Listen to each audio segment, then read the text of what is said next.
बिस्मिल्लाहिर्रहमानिर्रहीम। अस्सलाम वालेकुम। क्या हाल चाल है आप सबके? ठीक है, उम्मीद करती हूँ सब ठीक होंगे, खुश होंगे और आबाद होंगे।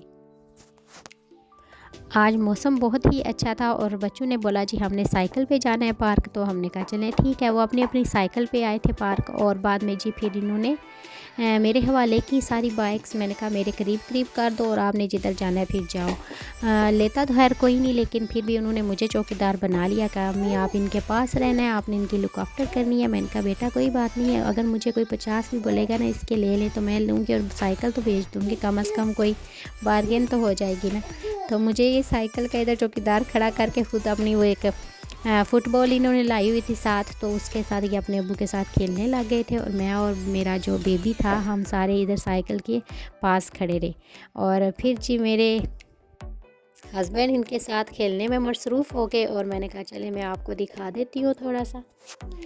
इनको बहुत ही मज़ा आता है अपना इस तरह खेलने कूदने में। और यहाँ का जो वेदर होता है मोस्टली यूके का, तो कोई पता नहीं चलता, एक दिन धूप निकलती है तो दूसरे दिन बारिश आ जाती है, तो तीसरे दिन यही हिसाब किताब जिनका जारी रहता है। और सर्दी जाने का नाम ही नहीं लेती है।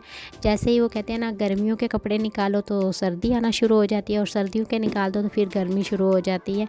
तो ये हिसाब किताब है इस यूके के मौसम का।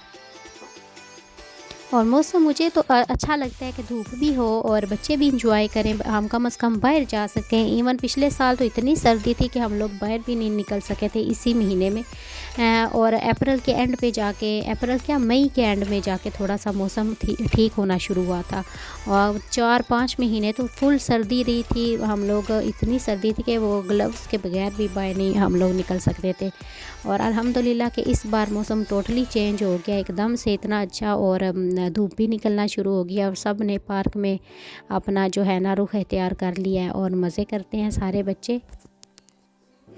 और इसके अलावा जी हम लोग मेरा जो छोटा बेटिया था उसने तो क्या किया था कि उसका दिल कर रहा था कि अगर मुझे भी कुछ चेयर से नीचे उतारें तो मैं भी पूरे ग्राउंड के चक्कर लगाऊं। तो मैं तो यहाँ के कुत्तों से तंग आई हूँ जो आके सूंघ के चले जाते हैं। तंग जान, वो कहते हैं जान तंग की होती है इन्होंने। और यहाँ पे ये जो कुत्ता है इसने इस कदर शोर मचाया हुआ था कि जो बाकी थे ना वो भी परेशान थे लोग कि ये क्यों इतना शाउट कर रहे हैं। इसके बेचारे को पता नहीं क्या नज़र आया हुआ था और ये किसी को करीब नहीं आने दे रहा था। मैंने कहा चलो तुम्हारी भी थोड़ी सी वीडियो बनाते हैं, क्या याद करोगे। तो ये सारी चीज़ें थी। और इसके अलावा क्योंकि बच्चे ना बहुत ज़्यादा आके इसको तंग कर रहे थे तो उसकी वजह से भी। और ये जो है ना इसको कहते हैं मैं कुछ नहीं करने आया, मैं सिर्फ अपनी बॉल लेने आया हूँ, तंग नहीं करता।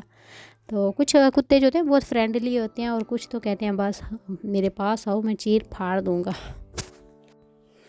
और मुझे तो है ना शुरू से कुत्तों से डर लगता है, मैं तो बस दूर से ही ना वो अल्लाह हाफिज़ ही हो जाती है मेरी। और यहाँ पे जी मैंने फिर अपने बेबी को नीचे उतारा। मैंने कहा चलो आप भी खुश हो जाओ। ये भी माशाल्लाह बैठना शुरू हो गया और क्रॉलिंग भी करने लग गया। तो इसका दिल करता है कि मैं जो है ना, पहले इसको मैंने एक दिन ग्रास पे रखा, ये डर गया, पता नहीं इसको ग्रास से क्या था मसला, और नीचे ही ना बैठे। मैंने कहा ये इसको ना है बच्चों वाला मसला कि कुछ बच्चे होते हैं वो घास पे ना हैप्पी नहीं होते। तो फिर आप अल्हम्दुलिल्लाह ठीक हो गए। और ये जी हमारे पार्क की सिचुएशन थी, थोड़ी सी बच्चे खेल रहे थे, एंजॉय कर रहे थे, तो मैंने कहा सही है। और मेरे बच्चे ये देखे जी इनको क्लाइंबिंग का बहुत ज़्यादा शौक़ है। कोई भी चीज़ हो बस पकड़ के उसको ना ऊपर चढ़ने की कोशिश करते हैं। और इस तरह इनको ना सही है, बच्चों में होना भी चाहिए, एडवेंचर करनी चाहिए चीज़ों के साथ। और मज़ा भी आता है इन लोगों को। और यही इनकी लाइफ है, इन्होंने खेलना कूदना है, खाना पीना है और सोना है, और तो इनको कोई टेंशन नहीं है। और बाकी सारी चीज़ें तो वो कहते हैं पेरेंट्स के हवाले होती हैं कि उन्होंने ही सोचना होता है, उन्होंने ही सब कुछ करना होता है। तो हमारे पेरेंट्स भी सेम ही थे, उन्होंने भी हमारे बारे में सोचा, अब हमने भी इन्हीं के बारे में सोचना है। तो यही ज़िंदगी का एक वो कहते हैं ना दस्तूर बना हुआ है। और यहाँ पे जी इन्होंने अपना वो कहते हैं पूरा कर लिया शौक़। और फिर मुझे वो जो ना कॉफ़ी का थोड़ा सा था, मैंने कहा अपने हस्बैंड से कि आप कॉफ़ी पियेंगे, तो वो कहते हैं हाँ अगर ले आओगे तो पी लूँगा। मैंने कहा सही है। तो यहाँ पे देखें ये इतना स्केरी था, इसके ऊपर चढ़े ना तो ये खुद ब खुद टर्न ऐसे रोल होना शुरू हो जाता है, तो बड़ा डर लगता है। और इसको तो इतना डर लगता है छोटी छोटी चीज़ों, कहता मुझे तो उतार ही। तो इसने इतने स्ट्रॉन्गली तरीके से पकड़ा हुआ था, फिर जब इसको पता चला ये घूमने लगे तो फिर इसने कहा जी मुझे उतार दे। तो मैं आ गई थी कॉफ़ी लेने के लिए। तो यहाँ पे जी कैफ़े था बास पार्क में, जो मैं ऑलरेडी आपको दिखा चुकी हूँ।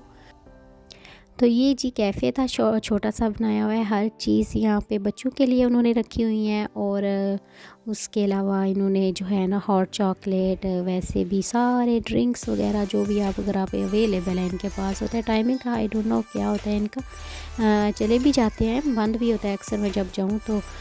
फिर इन्होंने पूछा था मुझसे, बहुत अच्छी इसकी जो बातें करती थी ना, बड़ी ऐसे बंदे को अपनी तरफ मुतवज्जो कर लेती थी, बहुत ही अच्छी नेचर वाली थी। और पूछ रही थी कि आपके हस्बैंड कौन सी कॉफ़ी पीते हैं, स्ट्रॉन्ग पीते हैं? मैंने कहा हाँ वो तो स्ट्रॉन्ग पीते हैं, मेरे लिए ना बहुत स्ट्रॉन्ग बनाइएगा। कहती है अच्छा मैं आपके लिए नहीं बनाती, आपके हस्बैंड के लिए मैं स्ट्रॉन्ग कॉफ़ी बनाऊँगी।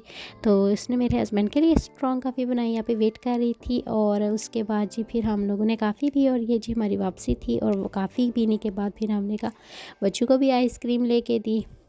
तो आइसक्रीम का तो कोई भी टाइम नहीं होता है, तो बच्चों ने भी जब आइसक्रीम ली तो फिर उनसे साइकिल भी नहीं चलाई गई, तो वो मेरे हस्बैंड ने फिर संभाल ली। तो इसी के साथ जी मेरा ये व्लॉग मिनी सा ख़त्म हुआ है। ज़रूर बताइएगा कैसा लगा है, अपनी दुआओं में याद रखिएगा। अल्लाह हाफ़िज़।